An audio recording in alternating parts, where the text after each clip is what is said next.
everybody, welcome back. This is Pep, you're watching The Sentinel. This is the last of my series of my favourite fragrances from different decades. We are up to what I like to call the tweenies, and this decade is, I define from 2010 to the present day. We're only up to 2017. There's still a few years left in this decade, but I have to say a lot of my really favourite fragrances have been produced in this last 7 years. There is, you know, a spread. There's some designers there, mainly niche again. And interestingly, quite a few of them were only released in the last couple of years as well. And what I like about this particular list is that there's quite a spectrum of styles, I guess, in the fragrances here. There's not really, I can't really see a theme that emerges from this list. I have got 12 fragrances that I'm going to talk about. There are a few that were very unlucky to miss out, but I kind of cut it off at 12. So, you know, there are a couple of very well-known fragrances that were released in the last 7 years, particularly in 2010, that didn't make this top 12. It's not because I don't like them, it's just because I like all of these ones a bit better. So let's get started.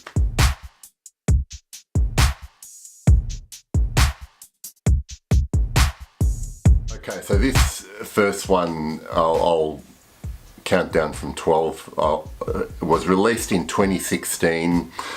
It got a lot of hype around the time when I first started watching YouTube video fragrance reviews. So this was a blind buy for me, and it was a successful blind buy, otherwise it wouldn't be on this list.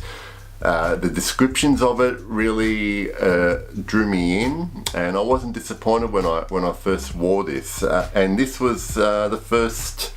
No, it wasn't. This was one of the first Thierry Mugler flankers that I tried, and it is Ultra Zest.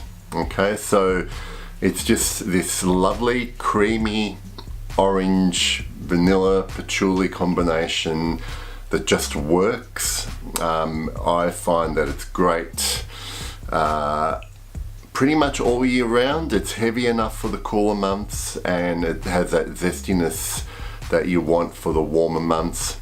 I don't know, I'm not sure it's great in really hot weather, but it's wonderful. And this does get good reactions from people when they smell it, and that's why it's at number 12. So at number 11 is a discovery that I made at the beginning of this year. It was released only last year along with the other fragrances from this line. It was the first Australian niche fragrance company that I kind of noticed or took notice of or discovered.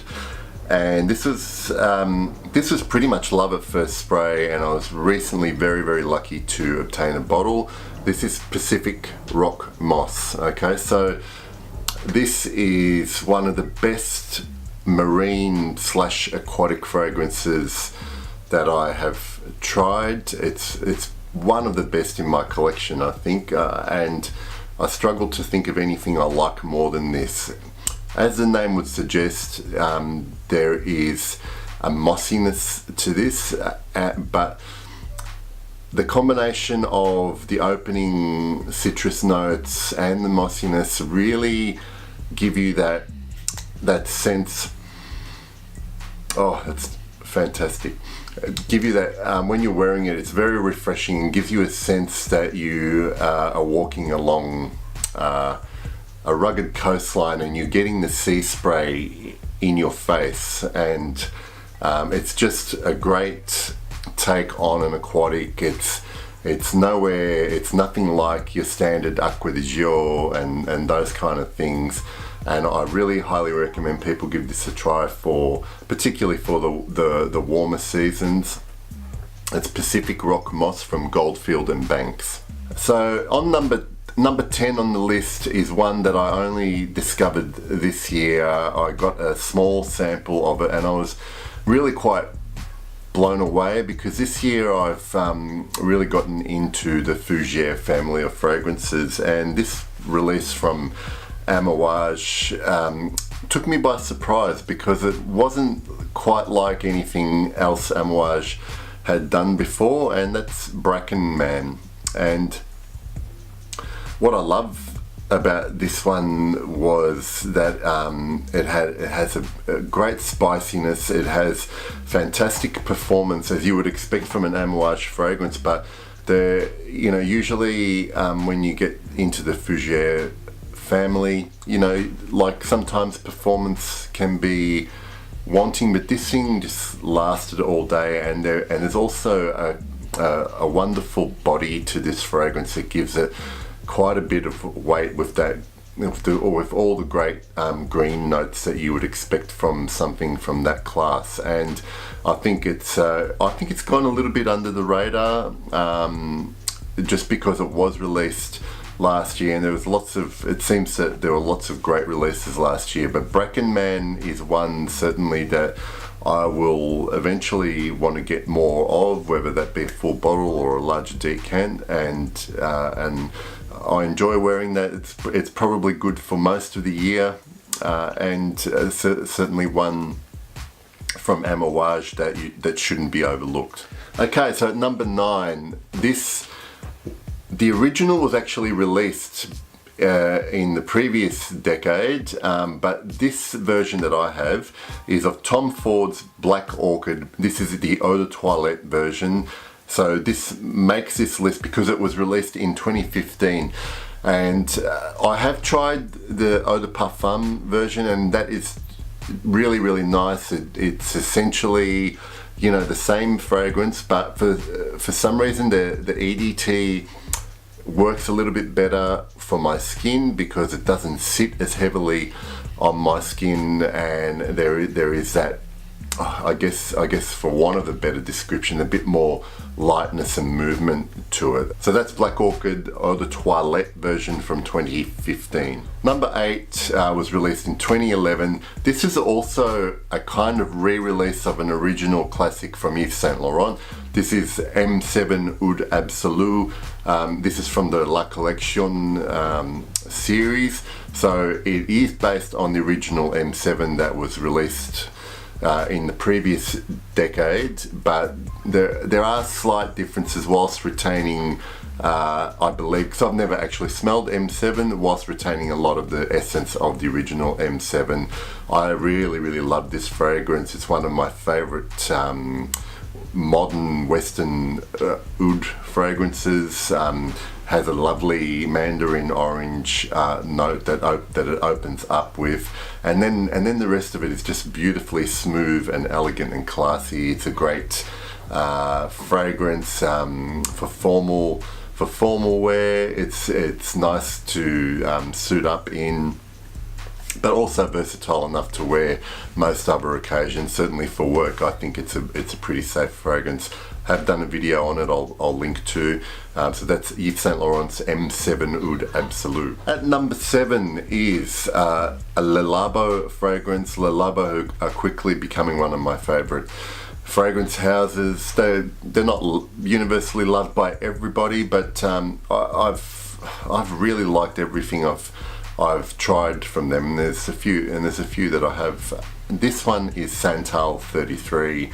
Basically sandalwood heavy. I find there's a nice suede note in this fragrance.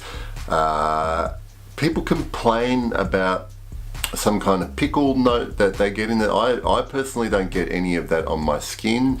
Mainly it's sandalwood and suede, and performance on this is monster. It's beastly. It lasts all day, a few sprays, and it is to me a fairly linear fragrance, but it's such a nicely made fragrance. It's a wonderful version of sandalwood. For the purists, it's not pure sandalwood, but I find it's a great fragrance, so that made my list. And number 6, released in 2013, one of my all-time favourite Tom Ford private blends, and that is Plum Japonais.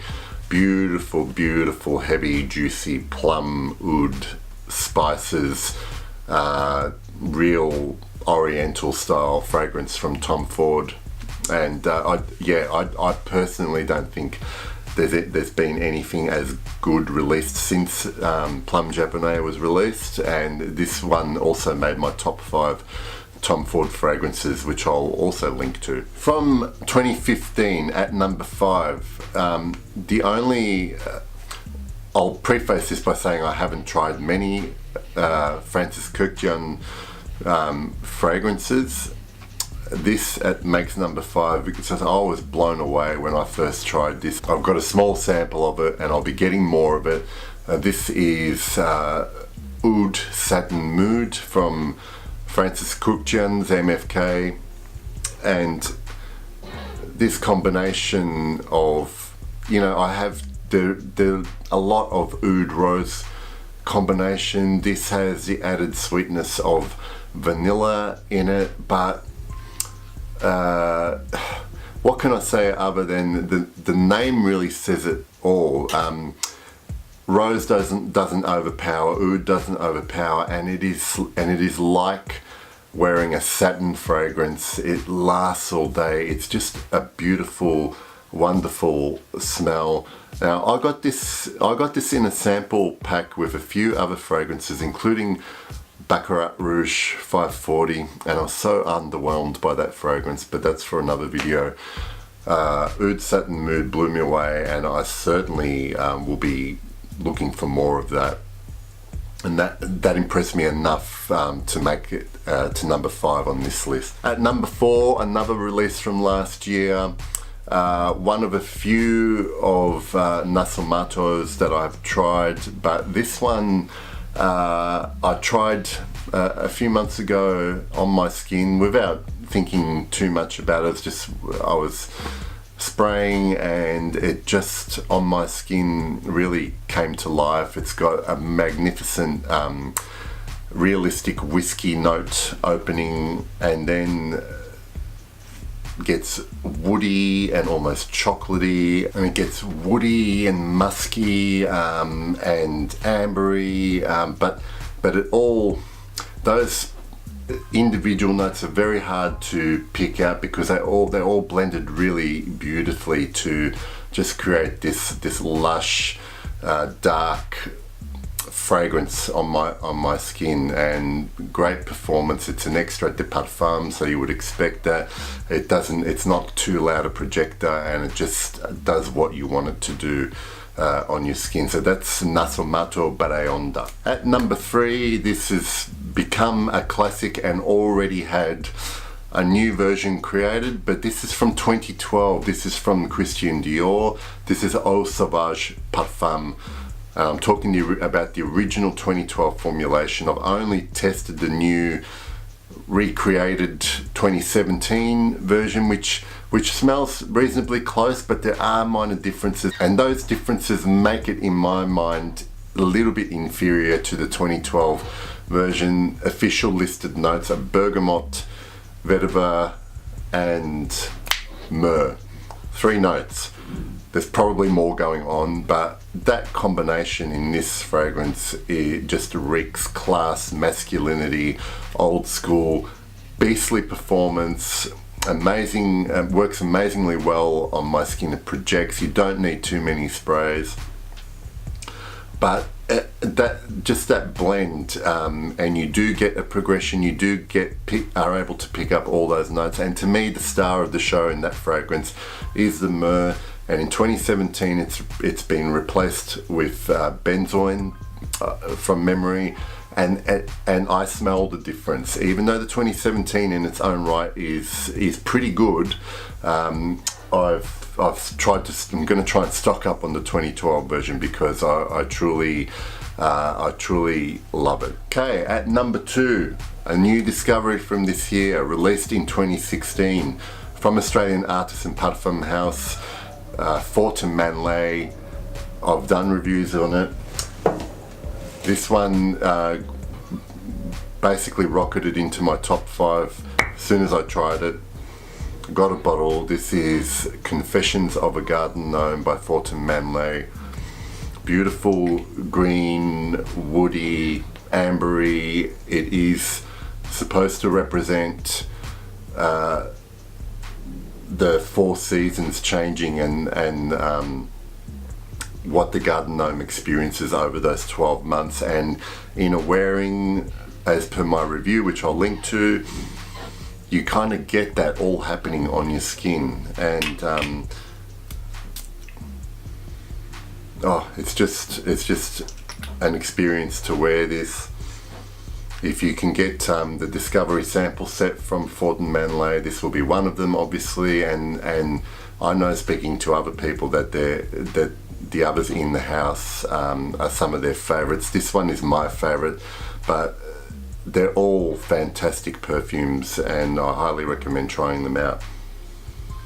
Oh, gorgeous. That's Confessions of a Garden Gnome by Fortin Manley. So my number 1 from 2011, I first smelled this last year. I was blown away. This year I was able to get a bottle of it finally, and I will do a full review on this eventually. This is Idole by the House of Luban. This is the Eau de Parfum version. Apparently the Eau de Toilette version was fantastic as well. That's been discontinued, so I can only have this. Wonderful, boozy, gorgeous rum, and then transitioning to this woody note. There is almost this sweet rum and cola opening, and there's a combination of spices and wood. There's rosewood in here. It's just a beautiful, complex, wonderfully blended fragrance. So that's Idole EDP from Luban. So guys, I hope you've enjoyed that. It may be controversial, the omissions that I've made in this list, but these truly are my favorite 12 fragrances from the last 7 years, released in the last 7 years. As I said at the beginning of the video, there's a couple of fragrances that were very unlucky to just miss out on this list, but the comments are there so you can add to this list of the releases from the last 7 years. And obviously the decade's not over. Hopefully there'll be great new releases in the next couple of years. 2017 hasn't been that great compared to what was released last year, I think. So far there's been a couple of great ones, but none that were quite up there to make the list this year. There might be 1 or 2 released before the end of the year that will surprise people. So I hope you enjoyed the video, and I'll see you next time. Thanks.